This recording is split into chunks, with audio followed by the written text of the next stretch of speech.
Okay, video number two. And I say video, and this is Steve.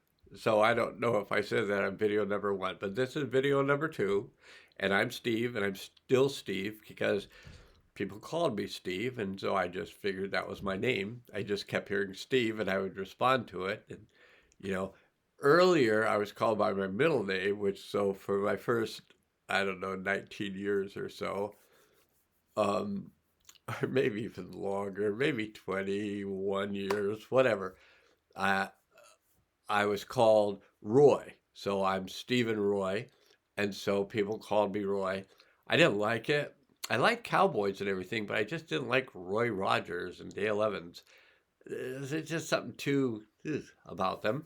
I liked Zorro. I thought Zorro was cool, and I loved Robin Hood, and Robin Hood was kind of who I themed my life after was Robin Hood and Peter Pan. I mean, those those were my two mentors in this life, were Robin Hood and Peter Pan. I liked them both a lot, especially Errol Flynn. He did a good Robin Hood, but most anybody who does Robin Hood does a good job. So my name on some levels is Steve. Hi, I'm Steve, and this is video number two of some series I'm doing just because I felt like talking today about healing. So, here's a story. I've told it before, and I'll give maybe a shortened version of it this time.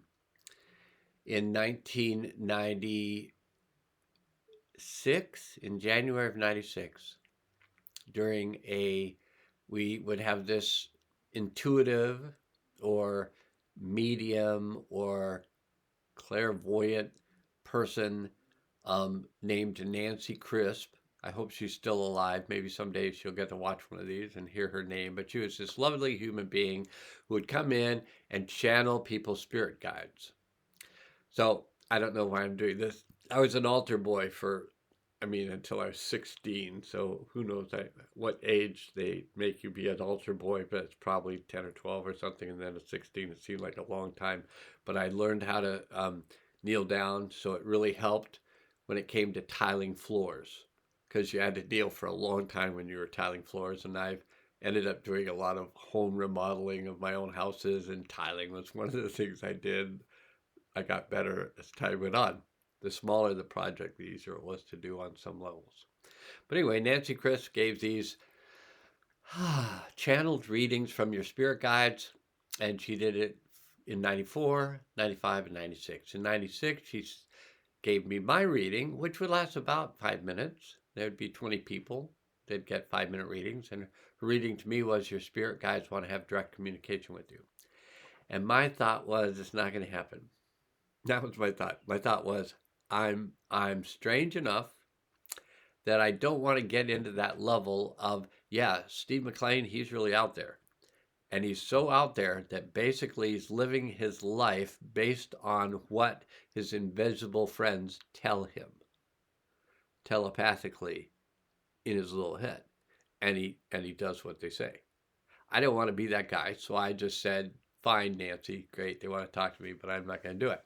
So it took about 2 weeks, and I felt this building pressure inside, like, these are your spirit guides, and they have something to say to you, and they feel it's so important that they spoke these words through this other person so that you would hear them. They really want you to hear them, so give them a chance. They've gone to all this effort for you. You could be a halfway decent human being and just let them speak. So I said, okay. This was after 2 weeks of hearing I was supposed to do this. I said, okay, um, tell me what you want me to know. They said, get a piece of paper, get a pad of paper, and a pen or a pencil. I can't remember. I still have the notes from that session I had with them. And they gave me 4.5 pages of information about how I had agreed to do this thing on the planet, and I wasn't ready, and it was coming up. And I'd need to speed up my spiritual progression. I'd have to do some work for a period of a year to get ready for this thing I'd agreed to do, which they wouldn't tell me what it was. Well, anyway, and they called me, and they didn't call me names, but the way they spoke to me inside my head, they were like, come on, asshole. And I'm sorry to use that term. I hope I don't get banned from YouTube for using the term. But they said, come on, guy. May as well say asshole. It sounded like it. In terms of their tonality, you're really messing up.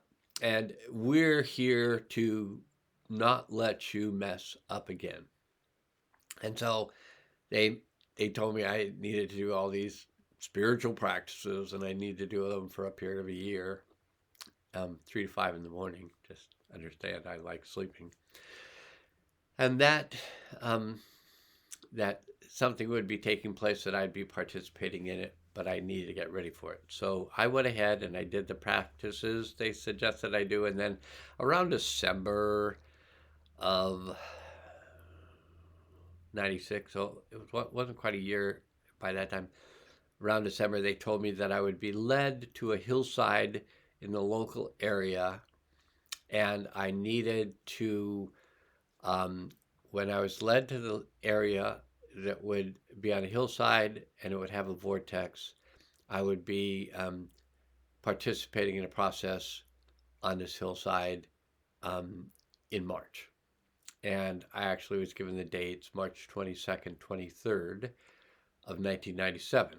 So this was back in December of 96 that I was told that I'd be led to a hillside. And then who knows if it was a couple months later, whatever, I can ask Monty. But Monty led me to a hillside, and Monty means hill, mount, hill, mountain.